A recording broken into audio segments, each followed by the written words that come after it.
नाजरीन अस्सलाम वालेकुम, मैं हूं मज़हर खान और आप देख रहे हैं मिल्लत टाइम्स। मस्जिद अक्सा मेरे बैकग्राउंड में आपको स्क्रीन पे दिख रहा है। 7 अक्टूबर को एक जंग शुरू हुई और जो बर्बरता, जो जालिमाना एक्शन इज़राइल ने फ़लस्तीन के लोगों पे किए हैं और वहाँ के लोगों का जो जज्बा है, वो जज्बा सिर्फ़ और सिर्फ क्या है, क़िबला-ए अव्वल को बचाने की लड़ाई है, अपनी ज़मीन को बचाने की लड़ाई है। ये लड़ाई पूरा 1 साल हो गया है। उन लोगों ने अपने बच्चों के फटे हुए जिस्म देखे हैं, अपने बच्चों के जिस्मों को टुकड़ों में देखा है, लेकिन उनके जज्बे सिर्फ और सिर्फ अल्लाह रब्बुल इज़्ज़त के इस घर को, यानी इस घर को बचाने की जो एक बात है, उसके लिए न जाने कितने लोग अपनी जान देने के लिए तैयार आज भी हैं, कल भी थे और कल भी रहेंगे। इसी को लेकर मैं आपको बता दूं कि पूरी दुनिया में जब दानिश्वर मुसलमानों की गिनती होती है तो मुफ्ती तकी उस्मानी साहब का नाम ज़रूर आता है। मुफ्ती तकी उस्मानी साहब जो है बहुत दानिश्वर इंसान है और लाजवाब शख्सियत है। उन्होंने मस्जिद अक्सा के लिए एक बयान दिया। उन्होंने कहा है कि हम अपनी आंखों से मस्जिद अक्सा को आज़ाद देखेंगे। क्या कुछ उन्होंने कहा है, मैं आपको वीडियो सुनवाता हूं, पहले आप ये वीडियो देखिए। दुनिया को मालूम होना चाहिए कि मुसलमान वो खा कितना ही बेबस लाचार हो, लेकिन हक के लिए खड़ा होने की सलाहियत रखता है। आप हजरात ने अल्हम्दुलिल्लाह अपने इस इज्तिमा से यह हकीकत वाज़ेह कर दी। अल्लाह करे कि यह हकीकत हमारे हुक्मरानों पर भी वाज़ेह हो। यह ऐसा वक्त है और मेरी आंखें देख रही है, अल्लाह तबारक व तआला के भरोसे पर यह आंखें देख रही है कि यह मंजर बदलेगा, जरूर बदलेगा। आज हमारे गर्दन में जो गुलामी के तौक पड़े हुए हैं, अल्लाह ताला वो तौक को निकालने के लिए इन फलस्तीन के मुजाहिदों को मुंतखब किया है और इंशाअल्लाह ये अल्लाह ताला के फजलो करम से, उसके इनामों करम से इंशाअल्लाह ये फतयाब होंगे। हजार इसराइल कहा करे कि मैं हमास को मिटा कर दम लूंगा, हजार इसराइल और अमेरिका ये कहा करे कि हमास दहशतगर्द है, जो कुछ भी वो कहा करे, दहशतगर्दी का मुजाहरा तो आप देखो उन बच्चों के साथ हो रहा है, नौमालूद बच्चों के साथ किस दहशतगर्दी का मुजाहरा हो रहा है। आलमी अदालत फैसला दे चुकी कि यह कत्ले आम के मुजरिम है, लेकिन अमेरिका अब तक उसकी पुष्ट पर खड़ा हुआ है और उसको बढ़ाने दे रहा है। लेकिन एक वक्त आएगा, वक्त एक जैसा नहीं रहता।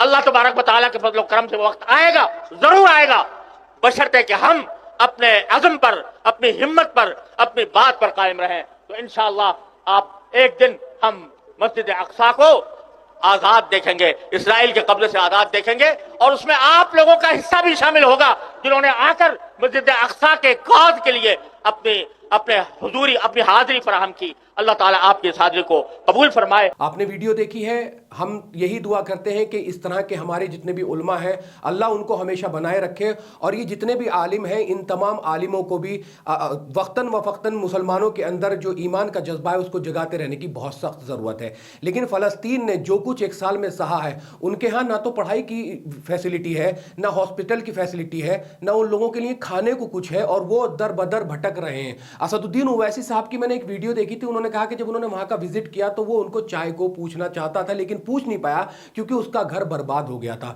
जंतर मंतर पे हिंदुस्तान से प्रोटेस्ट में आवाज उठती है। जब साल पूरा होता है तो पूरी दुनिया में मुसलमानों ने इजराइल के विरुद्ध, नेतन्याहू के विरुद्ध जो है एक विरोध प्रदर्शन किया और वो यही दिखाना चाहते थे कि जिस तरह से फलस्तीन के ऊपर बर्बरता की जा रही है और बर्बरता हो रही है, वहां अभी तक लगभग 20,000 से बच्चे जो हैं वो अपनी जान गंवा चुके हैं। छोटे छोटे बच्चे जिनको 1 दिन नहीं होता, 2 दिन नहीं होते पैदा हुए हुए और वो अपनी जान गंवा देते हैं। न जाने कितनी महिलाएं, कितनी औरतें, कितने बुजुर्ग अपनी जानों से हाथ धो बैठे हैं। 60 लाख की आबादी वाला फलस्तीन एक ऐसे पावरफुल स्टेट का सामना कर रहा है, यानी इजराइल का सामना कर रहा है, नेतन्याहू का सामना कर रहा है, उसका सामना कर रहा है जिसको पूरा हिंदुस्तान, यूएन और हर जगह से ये आवाज उठती है कि ये जेनोसाइड है, नरसंहार है, जो एक जुल्म की इंतहा है और उस इंतहा के खिलाफ जो है कोई भी आवाज नहीं उठा रहा है। हालांकि अभी आपने एक स्टेटमेंट देखा होगा, पिछले अभी 1-2 दिन में स्टेटमेंट आया है। तैयब एर्दोगान तुर्की के हैं, उन्होंने स्टेटमेंट दिया है कि अगर इजराइल इससे बाहर नहीं आता तो वो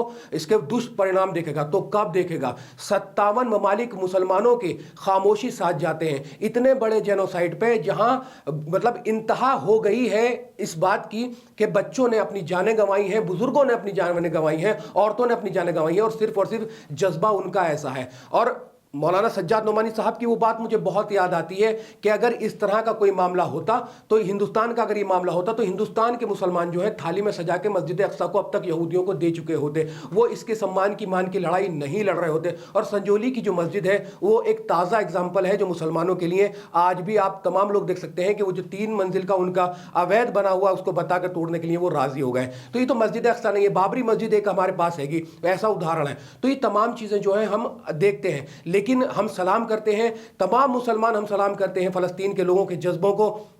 آج اگر ہمارے بچوں کے ساتھ اس طرح کی حرکتیں ہونے لگیں یا ایسا معاملہ ہو جائے تو ہماری تو دنیا لٹ جائے گی۔ لیکن میں نے بہت ساری ایسی ویڈیوز دیکھی ہیں کہ کوئی اپنے باپ کا، کوئی اپنی ماں کا ہاتھ اٹھا کے لے کے جا رہا ہے، کوئی اپنے بچوں کو گود میں لے کے رو رہا ہے، لیکن صرف آواز نکل رہی ہے تو اللہ کے لیے۔ اور تمام مسلم ملکوں سے انہوں نے ریکویسٹ کی، گزارش کی، رو رو کے گزارش کی، لیکن اس کے باوجود بھی ان کی کسی نے سنی نہیں ہے۔ سب اپنی عیش و عشرت میں جو ہے مصروف ہوئے ہیں۔ ایران جس نے ان کا ساتھ دیا، آج پورے دنیا میں ایران کو لے کر بھی شک و شبہ کی نگاہ سے دیکھا جاتا ہے۔ میں آپ کو بتا دوں کہ برے وقت میں وہ سب سے اچھا دوست ہوتا ہے، وہ سب سے اچھا یار ہوتا ہے جو آپ کے برے وقت میں کھڑا ہوتا ہے۔ اور برے وقت میں ان کے ساتھ کون کھڑا ہے؟ وہ ایران کھڑا ہے۔ دنیا کیا کہتی ہے؟ 100 لوگ ہوتے ہیں، 100 طرح کی باتیں کرتے ہیں، دنیا کا تو کہنا ہوتا ہے، دنیا کہتی ہے، لیکن ایران نے برے وقت میں فلسطین کا ساتھ دیا ہے۔ اور ایک امید جو ہے کہیں نہ کہیں وہ ایران نے جگانے کی کوشش کی ہے کہ ہاں وہ فلسطین کے ساتھ کھڑا ہے۔ سجاد نعمانی صاحب کی جب ملاقات ہوئی تھی اسماعیل ہانیہ سے، تو ان کا وہ بیان میں ہمیشہ کوٹ کرتا ہوں۔ اسماعیل ہانیہ نے کہا تھا کہ ہمیں ایران کی مدد لینے پہ جو ہے دھکیلا ہے، جو سنی ممالک ہیں، مسلم ممالک ہیں، ان کی وجہ سے ہم یہاں دھکیلے گئے۔ اور ان کے نہ جانے کتنے کمانڈر، کتنے لیڈر جو ہیں اس میں اپنی شہادت دے چکے ہیں، اس میں اپنی قربانی دے چکے ہیں۔ نہ جانے کتنے لوگوں نے اپنے گھروں کو تباہ و برباد کرا لیا، اور ایسے بم مارے جاتے ہیں کہ 10 منزلہ عمارت 1 سیکنڈ کے اندر گڈھے میں تبدیل ہو جاتی ہے۔ آج لیبنان سے بھی وہی لڑائی شروع ہو چکی ہے، آج ایران سے بھی وہی لڑائی شروع ہو چکی ہے، لیکن اسرائیل کسی کے کہنے سے رکنے کے لیے راضی نہیں ہے۔ اب یہ جو نرسنہار ہو رہا ہے، اس طرح کا جو جینوسائیڈ ہو رہا ہے، اس کی جو اب انڈین میڈیا کیا کرتی ہے؟ انڈین میڈیا بھی لگاتار اس چیز پہ بولتی ہے۔ جب حزب اللہ حملہ کرتا ہے، جب حماس حملہ کرتا ہے، تو اس کو آتنکوادی لکھا جاتا ہے، ان کو اگروادی لکھا جاتا ہے۔ حماس کے لوگ جب شہید ہوتے ہیں، غازہ کے جب لوگ شہید ہوتے ہیں، تو انسانیت کہیں دکھائی نہیں دیتی ہے۔ 20,000 بچوں کے جنازے، انسانیت دکھائی نہیں دیتی ہے کہ اسرائیل کے لیے بھی ایک لفظ لکھ دیں کہ یہ انسانیت کا قتل ہو رہا ہے۔ لیکن جب اسرائیل کے لوگوں کا قتل عام ہوتا ہے، ان کی موت ہوتی ہے، تو اس پہ یہاں کا میڈیا، ہمارے یہاں کا میڈیا لکھ دیتا ہے کہ وہاں آتنکوادی حملہ ہوا ہے، آتنکوادی حملہ کر رہے ہیں، اور ان لوگوں کی جان چلی گئی ہے۔ ان کے رونے کی، پیٹنے کی انٹرنیشنل میڈیا تک یہ آواز اٹھائی جاتی ہے کہ اس طرح کا جو معاملہ ہے یہ انسانیت، مطلب یہ انسانیت نہیں ہے۔ تو کیا یہ انسانیت ہے کہ آپ کم سے کم، مطلب آن ریکارڈ آپ کو بتاؤں تو 40 لاکھ لوگ، 40,000 سے زیادہ لوگ جو ہے وہ اب تک ہلاک ہو چکے ہیں، یا پھر اگر کہا جائے آف ریکارڈ دیکھا جائے تو کم سے کم 2 لاکھ ایسے لوگ ہیں فلسطین کے اندر جن کے جو بہت زیادہ گھائل ہیں، یا جو بہت زیادہ، جن میں سے بہت سارے لوگ شہید ہو گئے، لیکن اثر کسی پہ نہیں ہے، کوئی اثر پڑنے والا نہیں ہے۔ یہ اپنی جنگ ہے اور ان لوگوں کو اپنے آپ لڑنی ہے۔ لیکن مفتی تقی عثمانی صاحب نے جو کچھ کہا ہے، انہوں نے کہا کہ اللہ کے حکم سے انشاءاللہ مسجد اقصیٰ کو آزاد ہوتے ہوئے دیکھیں گے۔ ایک بار صلاح الدین ایوبی کے دور میں ایسا ہوا تھا،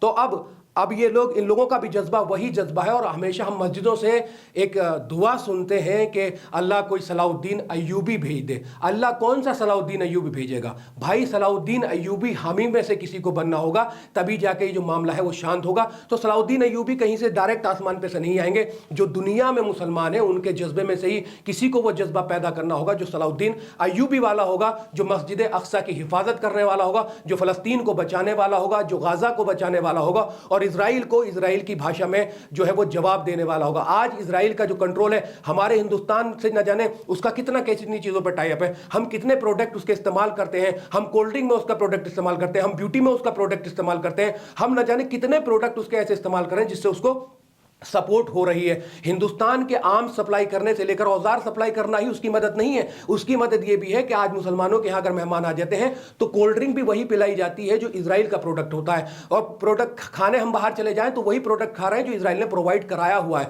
تو ہمارا کیا بائیکاٹ ہے؟ ہم کتنے دن کے لیے بائیکاٹ کرتے ہیں؟ ہم اپنی ضرورتوں کو نہیں چھوڑ پاتے ہیں۔ وہ پیسہ جو ان کے جہازوں میں، جو ان کے اوزاروں میں استعمال ہو رہا ہے، وہ کہیں نہ کہیں انڈائریکٹلی ہمارے پاس سے بھی جا رہا ہے۔ تو ہمیں یہ عہد کرنا ہوگا، ہمیں یہ چیز سوچنی ہوگی کہ इसराइल का हम कैसे बाइकआउट कर सकते हैं, या हम कैसे फ़लस्तीन की मदद कर सकते हैं। आज हमें कैसे फ़लस्तीन की मदद करनी है, हमें कैसे गाज़ा वालों की मदद करनी है। तो मुफ्ती तकी उस्मानी साहब ने जो कुछ इस वीडियो में कहा है, मैं भी यही उम्मीद करता हूं और यही दुआ करता हूं कि हाँ, उन लोगों के यहाँ भी सुकून हो जाए। आज हम जैसे अपनी ज़िंदगी को ऐशो इशरत के साथ गुजार रहे हैं, बहुत सुकून के साथ गुजार रहे हैं, उसी तरह से वो सुकून उनकी ज़िंदगियों में भी आ जाए। अल्लाह उनकी वो तमाम परेशानियों को दूर कर दे जिसका वो सामना कर रहे हैं। जब आप वीडियो देखेंगे आपके कलेजे कांप जाते होंगे, और कलेजा कांपने वाली बात होती है क्योंकि उन पे बर्बरता की वो इंतहा हुई है। हमने अफगानिस्तान की भी जंग देखी है, हमने इराक की भी जंग देखी है, लेकिन कहीं ऐसा नहीं देखा है कि स्कूल में जहां शेल्टर हाउस बने होते हैं वहां पे बम मार दिया जाता है। जहां अस्पताल में जिन बच्चों के टुकड़े पड़े हुए होते हैं, जिनको इलाज के लिए डॉक्टर मैसर नहीं होते हैं, वहां पे मिसाइल मार दी जाती है। स्कूलों पे हमले कर दिए जाते हैं। उन बच्चों की जिंदगी का कुछ नहीं, लेकिन वो फिर भी उन जज्बों के साथ मस्जिद अक्सा को बचाने की लड़ाई लड़ते हैं। तो ये हमें बहुत सोचने की जरूरत है। और जितने भी लोग मिल्लत टाइम्स के, मैं इस प्लेटफॉर्म से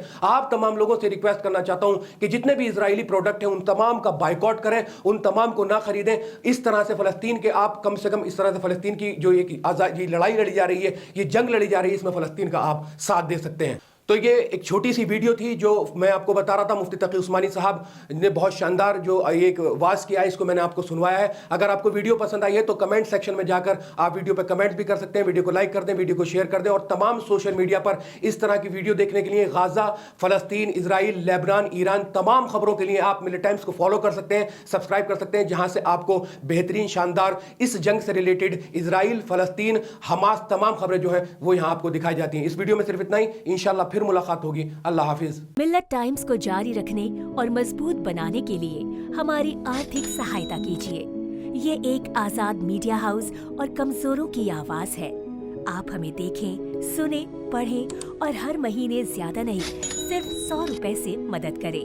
डिटेल्स डिस्क्रिप्शन में मौजूद हैं।